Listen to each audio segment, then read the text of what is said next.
frequency and no longer experience such a difference between us. Good day. Good day. Good day. Thank you. First, I wanted to say thank you for being so patient and kind with people who seek your counsel. I am not patient at all because I live in the moment and I do not need to be patient. I enjoy every moment.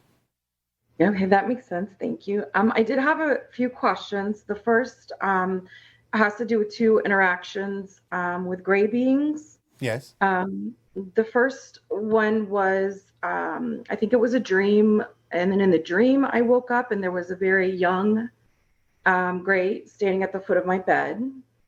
And it was strange to me because I felt like I had a really strong maternal feeling toward it.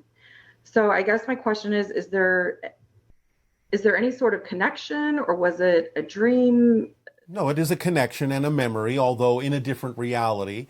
It's not exactly a gray being, though many hybrids actually do have many gray qualities, but it was a hybrid child of yours.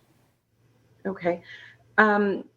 In this life, as I know now, as this person, will I be able to have any other sort of interaction with it, or? There's a high degree of probability in the near future when the hybrid children come to live among humans on Earth. Okay. Okay. The second was the other day when I was meditating. I was opening myself to have communication, and there was what I interpreted to be a gray, and it felt like a female energy that came through, and it was a very brief interaction. I felt like she was like very wise, like she held some sort of a station, and the name Alora was said. Yes. Can you give me any further information on that? Every single person that is part of the hybridization agenda does in some way have a gray counterpart.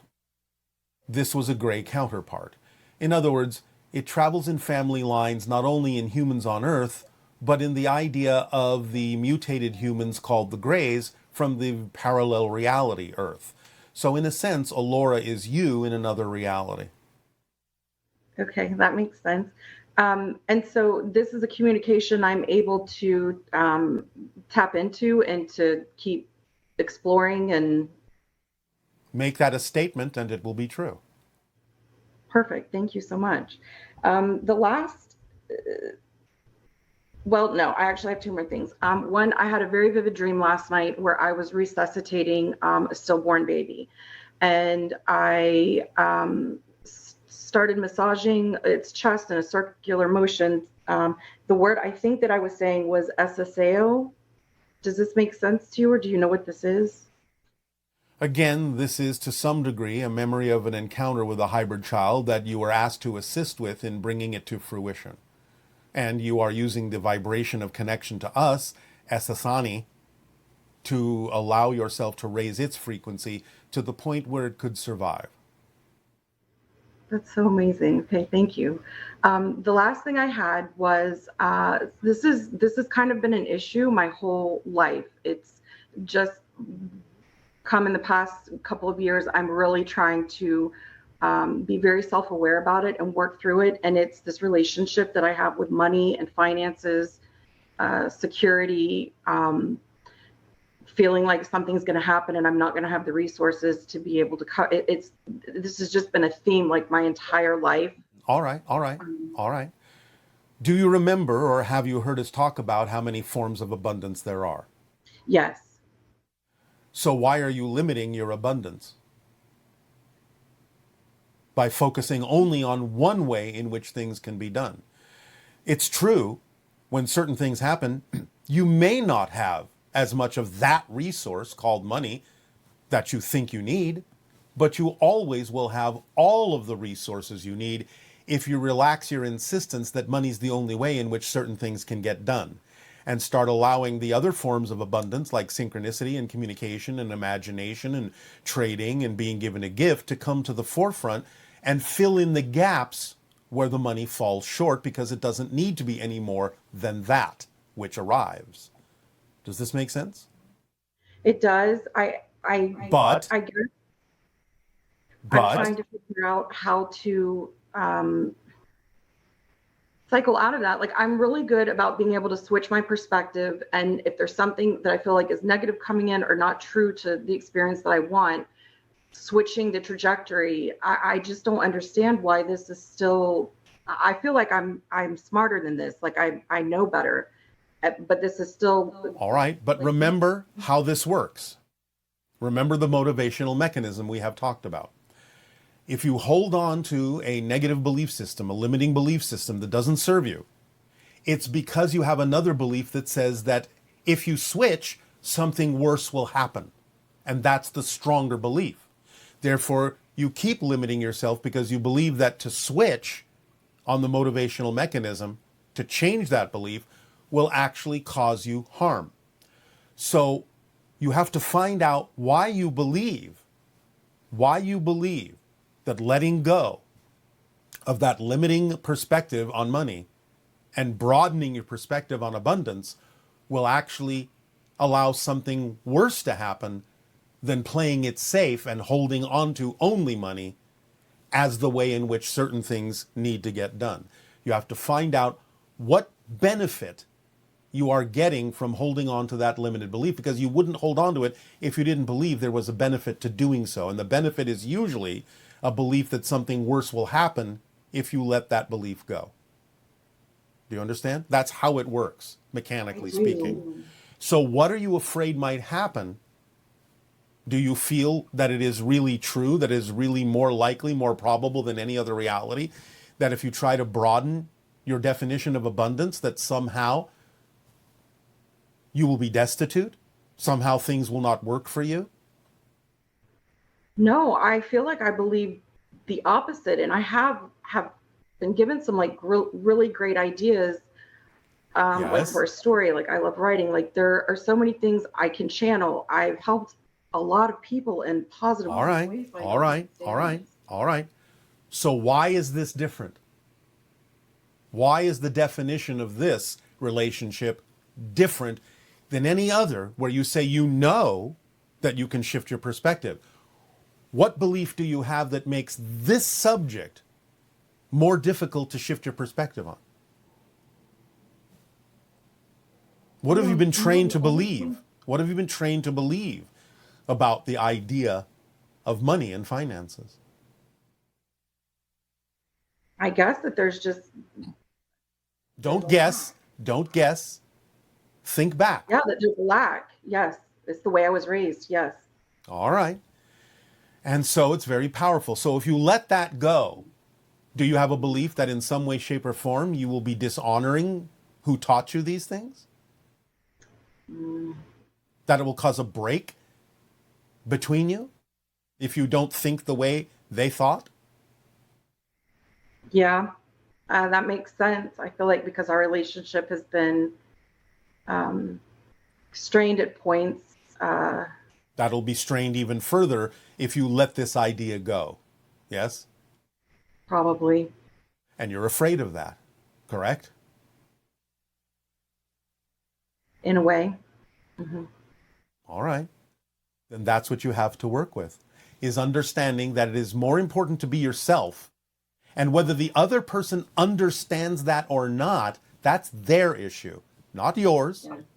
And that you actually would be honoring them, whether they understand that or not, by being your true self.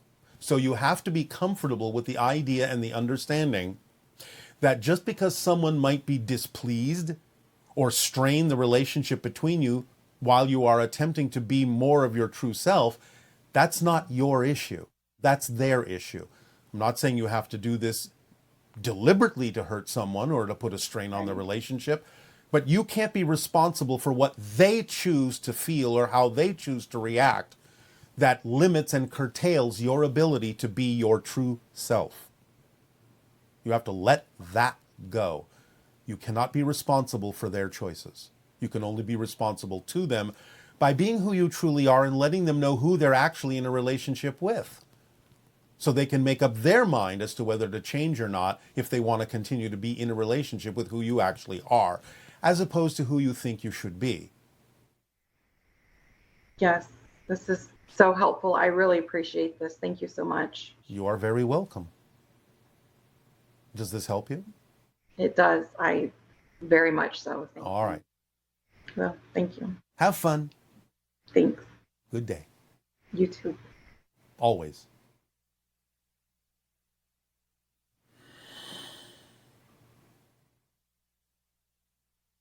Greetings, Bashar. My question is, one night I had a dream where the apartment I live in was haunted. It was a pretty vivid dream. And in the morning, when I got up, I was doing my morning routine. And at one point, I thought about that dream. And when I did, the lights in my kitchen flickered. And they've never done that before, and they haven't done that since. Is there a connection? Thank you, and have a great day. Someone in spirit is attempting to get your attention. So pay attention to it. Be positive in your vibration. And whatever positive energy or information needs to come through from spirit, you'll eventually make the connection more consciously and receive that information. So just know that something is attempting to get your attention, and stay in a positive state with that idea. You will receive what you need to receive eventually. Good day. Good day to you, Bashar. Good day. What would you like to discuss this day? My first question, although I think I have been a fairly good person most of my life, there are a few things I regret doing, one of which caused some memory loss. The memories have started to return slowly over time, but they are fragmented and incomplete. All right. Is there a way to streamline my memory recovery and become whole again? Well, have you learned to do something different from this experience? Yes. I've mostly been relying on rosemary oil, sleeping I don't longer. need to know the details. I don't need to know the details. Okay. I'm just asking you in general. Whatever it is you did that you say you now regret doing, have you learned from the experience and are now doing something differently that you believe is more in alignment with your true self? Yes or no? Yes. Then there is no need for regret anymore, is there? If you're learning from it? I guess not. The regret is weighing you down and holding you back. That's the way to streamline yourself. If you acknowledge that something has been done that you don't prefer yourself to do, and you have been willing to allow yourself to learn a lesson from it and change who you are and do things differently that's more in alignment with who you truly need to be, regret does not have a place in that formula. The regret served a purpose in simply getting you to recognize that it was not something you prefer to be. Once you recognize that, there is no more room for the regret. It has done its job. It served its purpose. So let it go. Yes? Yes. That will streamline you and move you forward. Does that answer your question? It does. Thank you. You are welcome. Anything else? How can we see auras and the flow of spiritual energy around us? By raising your vibration, which you are on the path of doing. It will happen naturally. Of course, you may attract yourself to some methodology, and if that permission slip works for you to increase your ability to stretch your senses to perceive those energetic things, then that's fine too. Trust synchronicity will bring you what you need. But the idea, again, is that as you allow yourself to become more and more of who you are and move forward, your vibration will increase, and a natural result of your vibration increasing will be that your senses will begin to see things that you heretofore couldn't. So it's just a natural part of your evolution. What can we do to improve if we go into a meditative state, but we're not making any progress? But depends on what you define as progress. What are you insisting must happen when you go into a meditative state? Insisting that something particular must happen is actually the opposite of being in a meditative state. Well, if you're sitting in meditation, but you're only experiencing a dark void. What's wrong with that? Dark voids are quite beautiful. I was hoping to get a little bit more out of the experience. Well, maybe that kind of experience is not designed for something you actually find workable. Or again, You're bringing too much insistence and expectation in what you think it's supposed to do. Maybe you have other ways of meditating, maybe not. But I just gave you the hint that if you explore the dark void itself, you may find there's more there than you think, instead of insisting that something else should be happening other than the dark void.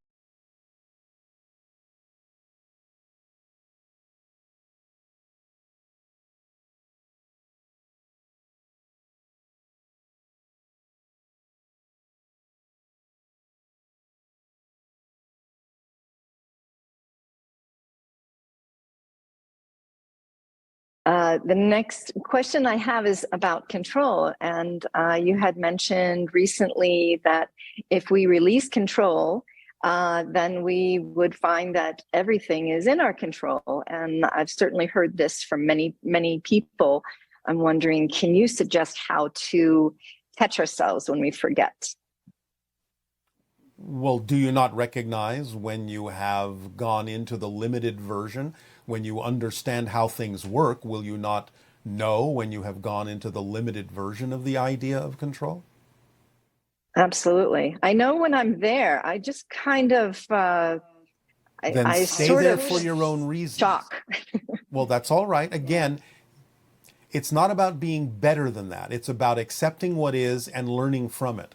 That's how you use it. Why am I here? Why am I experiencing this? Why am I choosing to experience this? Is there something for me to learn here by having chosen that? Do I have a belief system I'm still holding on to that I'm not aware of? What would that belief system be that would make it seem like a logical choice to come back to this place? If I understand how things work, what would be the reason that would be so overwhelming that I would choose to be here again?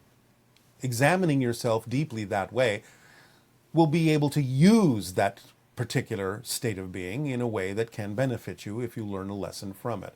Learn what the belief systems are that would make it seem logical to keep choosing to go there. Mm-hmm.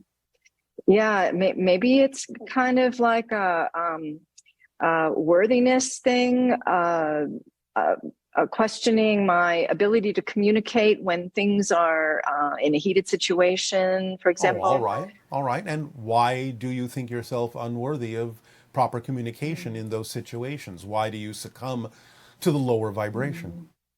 Because my mind goes blank. If I'm, if I'm in an energy that feels overwhelming, and all right, I kind of lose it. Do you not understand that your mind going blank can actually be a benefit to you? I'd like to work with that, definitely. Well, if your mind goes blank, then you're not going to necessarily offer a negative reaction to something, are you? No, unless you call it passive aggressive, that I say nothing. Do you wish to define that way? Definitely don't. Definitely don't. But I feel like in order to remedy the situation, the conversation. What makes you think you're supposed to? What makes you think you're supposed to remedy it?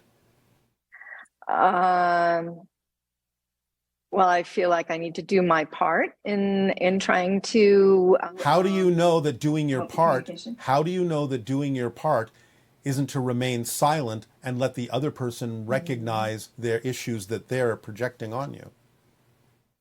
Well said. Yes, I believe that. All right. Yeah. Again, not because you're better than, but just because you're offering a blank slate for that person to bounce off of and get a reflection for themselves of the projections that they may be putting onto you of their own issues. You don't have to remedy anything. Again, you're trying to be in charge. You're trying to be in control. I have to rescue. I have to save. I have to fix. No, you don't. Mm-hmm. Okay. And when you relax into that state of it being okay to go blank, you will come out of it more likely than not with the perfect response that gives them the opportunity to face the issues that they are going through. Mm-hmm. Mm-hmm. Absolutely. Yeah. Silence can be very helpful to kind of recalibrate things.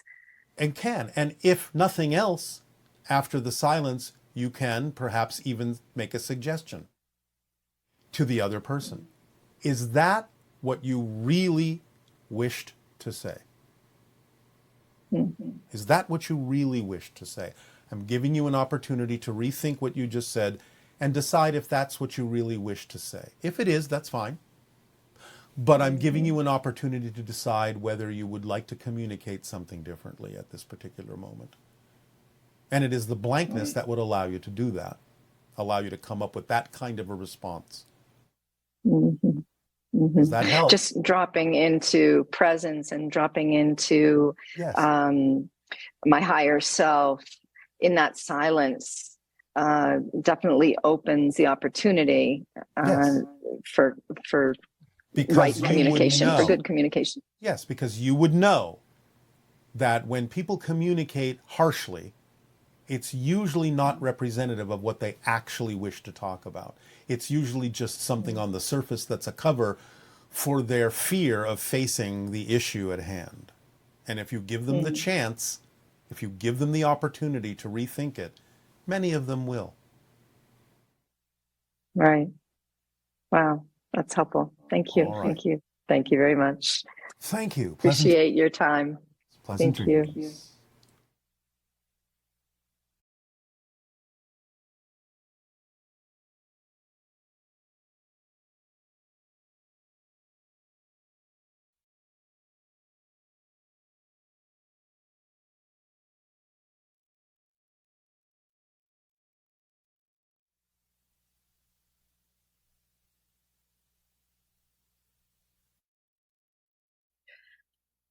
Hello, Tadeo. Nania.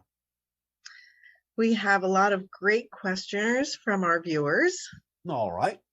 I think we'll start with some open contact questions. Yes. When it comes to open contact, will your people be contacting individuals or small groups first, then the planet, or the entire planet all at once? If you'll be or will you be going with individuals, and could a group get together and be specifically prepared for contact? Can you tell us what steps to take? Follow the formula.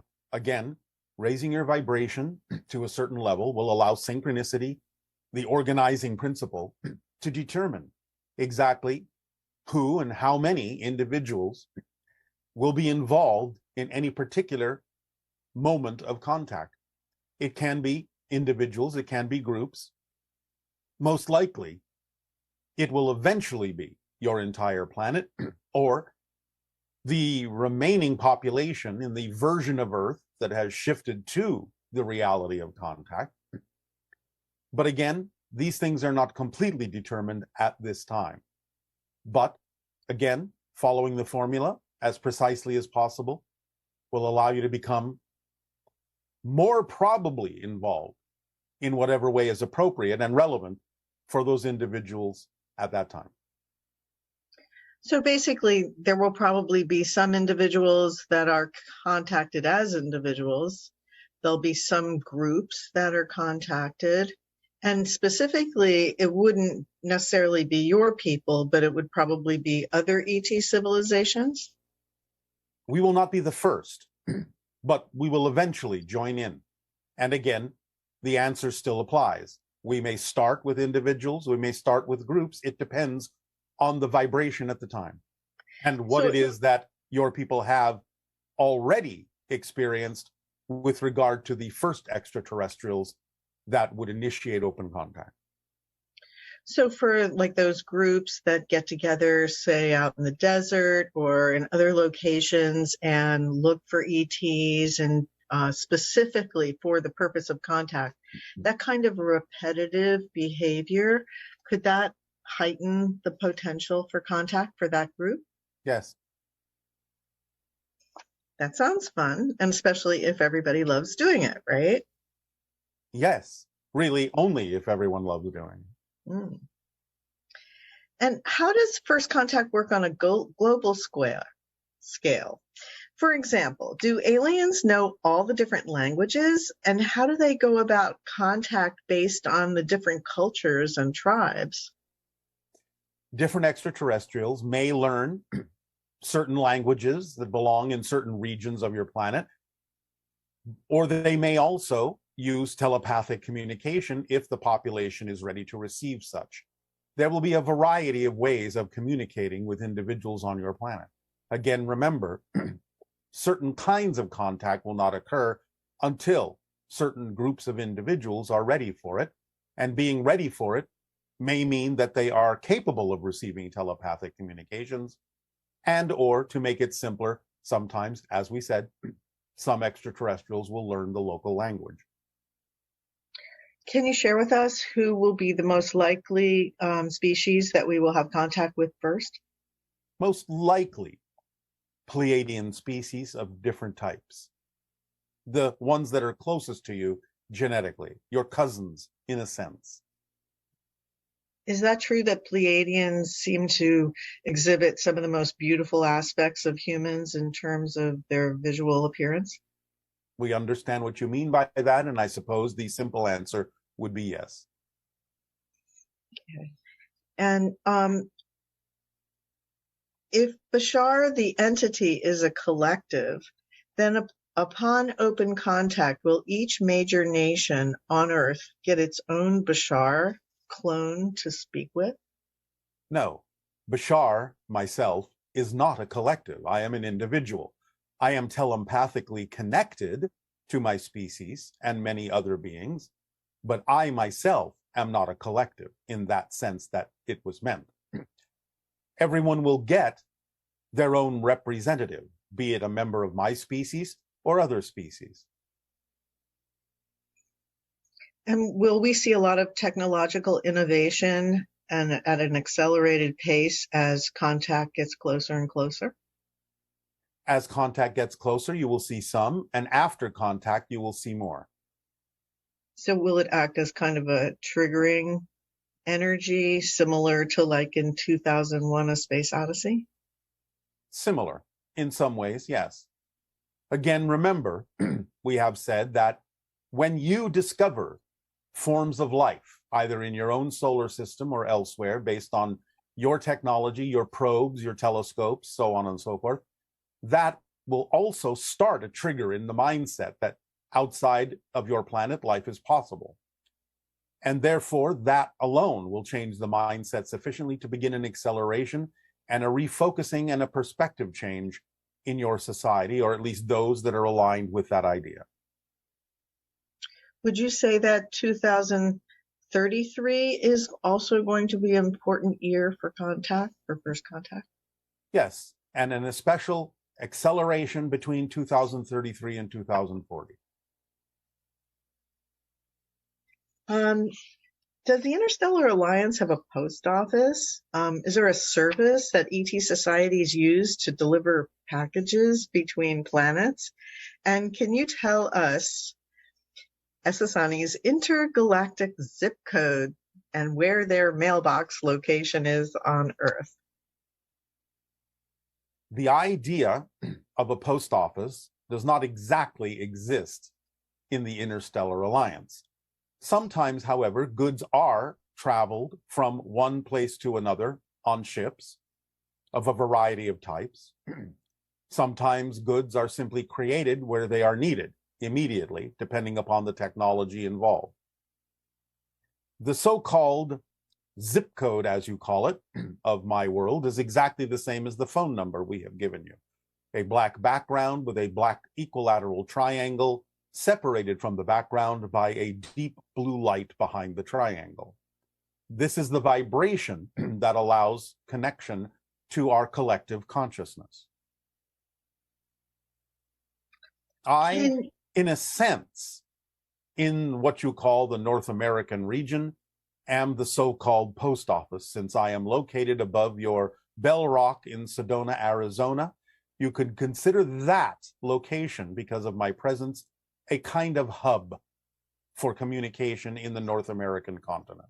There are others positioned in other places around the planet, and I suppose, using your language, they would be the so-called connection point, hub, or post office for those regions in communicating with extraterrestrial beings, not only from my own civilization, but with other civilizations as well. Is there additional Essassani beings or Sasani beings that are currently now placing themselves around the planet? There are those that have been around your planet, as I have been above Sedona. There are some that are coming in, not yet here, some just placing, but there have been many that have been placed for some time, as I have above Sedona. And what do you all do while you're up there and holding the energy or whatever else it is that you do while you're there? Well, we are feeding different kinds of energy into the vortices in those areas to help balance out the idea of the collective energy of your world and make transitions easier should you choose to align and match the frequencies we are giving off in those areas. At the same time, remember that time for us is not what it is for you. We can do many things and communicate with many different beings and be in many different places simultaneously, as it would appear to be from your perspective, even though to us, it may seem to be somewhat different. Are there specific species that are monitoring what's going on at the nuclear silos and guess keeping watch to ensure that there's no accidents that would destroy our planet? Yes. Can you tell us which species? No.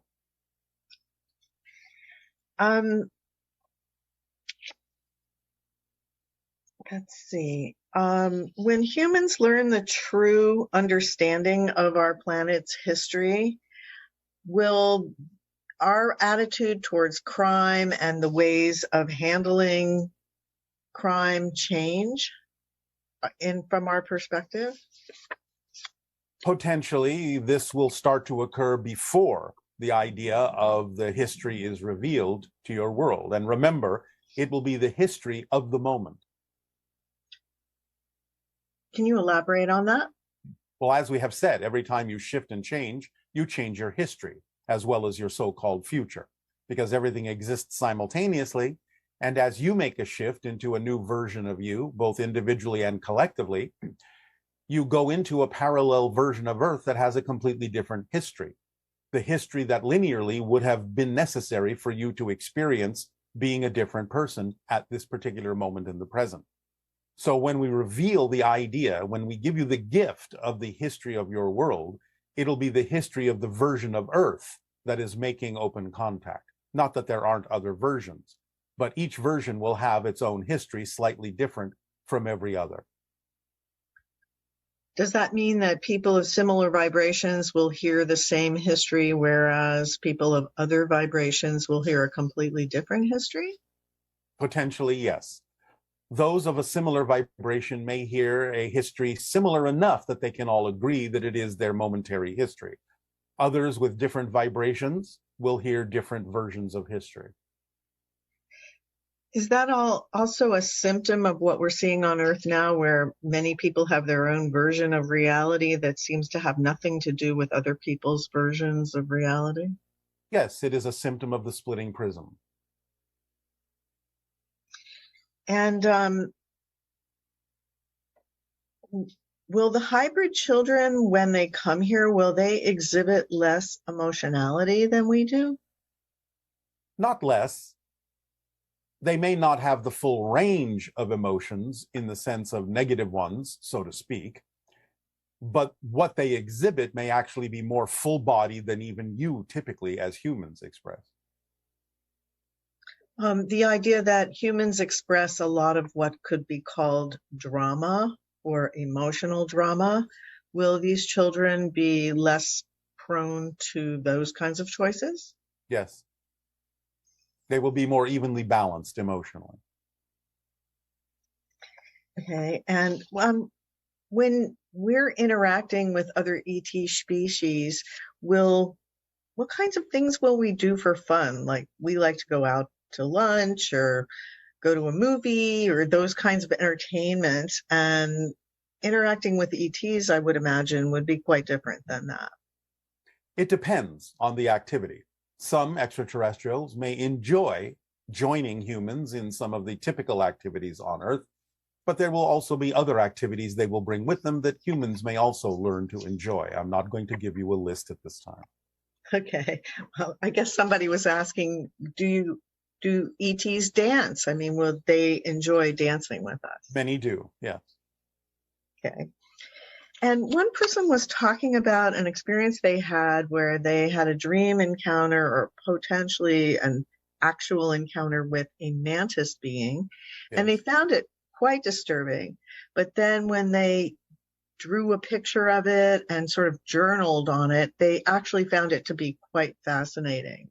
Yes.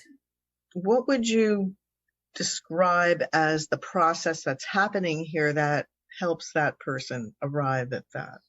Sometimes actually projecting it out in front of you in some way, shape, or form, like a drawing, can allow it to then be reflective to you in a different way, from a different point of view, a different perspective, so that it doesn't necessarily remain in the idea of your subconscious or unconscious mind, where you don't necessarily know how to relate to it. By putting it out in front of you, you can develop a different form of relationship with different beings. This is why we suggested, and still continue to suggest, the exercise of creating a cutout of different extraterrestrials, such as the Greys and hybrids and so on and so forth, and putting them outside your windows and doors, because by relating to them that way, as if they are truly physically there in your reality, but outside your house, you can begin to develop a different relationship that allows you to determine on your own terms when you are comfortable enough to interact with them more closely. And can you skip this version of Earth and teleport yourself to a version that's already had contact? And why is this process so important? This is the process that most of you have chosen so that you can develop a true appreciation for the manifestations of contact that will ultimately occur. Many of you simply wish to go through the process so that you are properly prepared. Many of you think you're prepared, but you're not, because we are very different than you might think. We are not some science fiction extraterrestrial that will simply land and be similar to you. Our vibrations are very different. Many species are very different from you, and preparation is necessary for the path that you have chosen in terms of your experience of physical reality. So do not be impatient. It will be worth the wait. And can you talk a little bit about your feminine counterpart, Anima? What role does she play in your life? How can we strengthen our relationships with our male and female counterparts on Earth and beyond? Well, again, by examining your belief systems and letting go of the ones that are outdated, outmoded, old-fashioned, and forming no balance within yourselves and recognition and respect of equality. Differences, of course, are valuable, but the idea is that fundamentally you are all equal in that context. The idea of Anima as a social engineer accompanies us many times on first contact scenarios, especially after open contact, to help guide and suggest and encourage different kinds of social engineering in societies than that society may have been used to for its history. So the idea is that Anima will also be present in many cases when we arrive, and will help with the reconfiguration and social engineering of the systems on your planet to the greatest benefit of your entire population. In other words, you may call her, in that sense, a sociological efficiency expert. Is she actually your feminine counterpart, and what does that mean? It means we are extensions of the same oversoul. And so do you commonly, when you're doing first contact work, do you do it with Anima? And others, yes. She is my primary because of our soul connection. And can you tell us a little bit about the frequency of first contact? Like, you've helped us understand that human beings operate at different frequency ranges, Yes. and that the higher frequency states tend to be between 175,000 and up to about... Yes. Open contact will require a stable frequency above 200,000 cycles per second. Really? Yes. Yes. So are you saying the vast majority of people on the planet as it stands now would not experience first contact? Correct.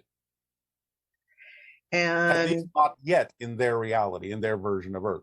They may change and experience it later on, but again, we are not expecting the idea, due to the probabilities of choices that you have on your planet, the vast majority that exists now, to be the majority that will exist during open contact. Those that shift to the other Earth will join those already there, already existing in that alternate reality, and they will form a new majority. But the majority of the individuals on your planet now, as you understand it, on the version of Earth you experience now, will not experience contact with us in the way that you understand that concept. They may now, experience other things. when you say contact with you, are you talking about the Sassani beings, or are you talking about Pleiadian and other There is species? a range. There is a range. Some may experience every variation you can imagine. Some will not experience us at all. So if you're on the Earth now where you can see the other realities, the negative ones that are happening on the planet, but you're seeing it through the glass wall in that sense, will that be the case for those who experience contact where they can see so many divergent realities? Some may be capable. For some, it will simply not be relevant for them to perceive it that way. It depends on the individual and the theme that they are exploring and what they will do with that.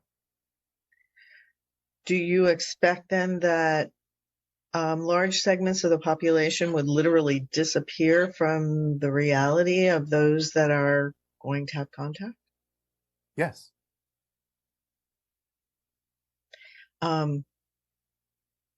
Okay, and so that would not necessarily, how would that occur? How would that occur? You are constantly shifting, remember. Yes. It may not actually be such a big mystery. The idea would be, just like sometimes you have contact with individuals you call friends, and then sometimes years later you simply find that you haven't seen them for quite a while, and you don't necessarily think anything of it. You just imagine they have gone on to their own path, and that your paths will not necessarily cross again. You may have different ideas about what that experience will be like, but it won't necessarily be a mystery for many. It'll simply be like people have simply left your life, have gone out of your life. Some may appear to have died, but some may simply not be around for so long that you simply don't think about them anymore, or you wonder where they went, but never encounter them again. So I would imagine it's not an accident that we're simultaneously going through massive climate change and potentially a massive extinction event in coordination Not with going the to be talking about anything in the way of a prediction, but yes, such things are possible with the shifts going on, because again, you're shifting through versions of Earth. So you may experience a variety of things that are all representative of the splitting prism until you make decisions to align with a particular timeline or path and other versions of Earth that will take you in a different direction. Well, this will probably make more sense to us as we become more and more used to the level of plasticity where the Yes. Earth can shift a great deal, our realities can shift a great deal.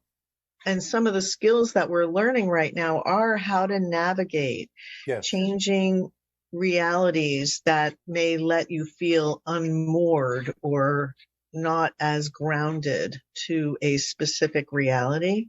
Yes, temporarily, but it will become a normal state for you, a state you will get used to in the constant idea of shifting, because the more you understand that you are projecting and creating your physical reality, the less you will rely on the idea of stasis as a representation of stability, and the more you will feel comfortable with the idea that change is truly what is stable.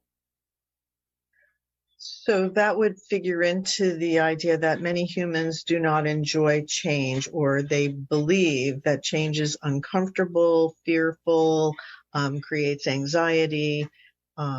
Yes. Those kinds of things is, in a sense, a skill set that we're learning, is how to be in physical reality or as physical reality, with greater amounts of change and seemingly unmoored realities without Remember, having getting remember, panicky. it is not getting used to more change.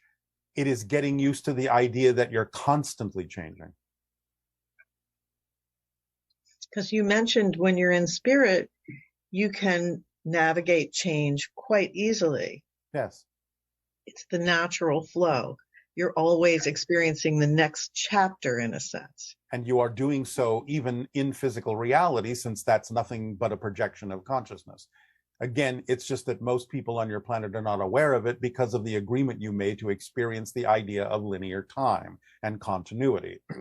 But once you accept the idea that you're constantly shifting billions of times per second, you can get used to that idea and form a new understanding and relationship with the idea of change as stability. So the disorientation that humans often experience around change, this is an issue of definition and attitude. It is an issue of definition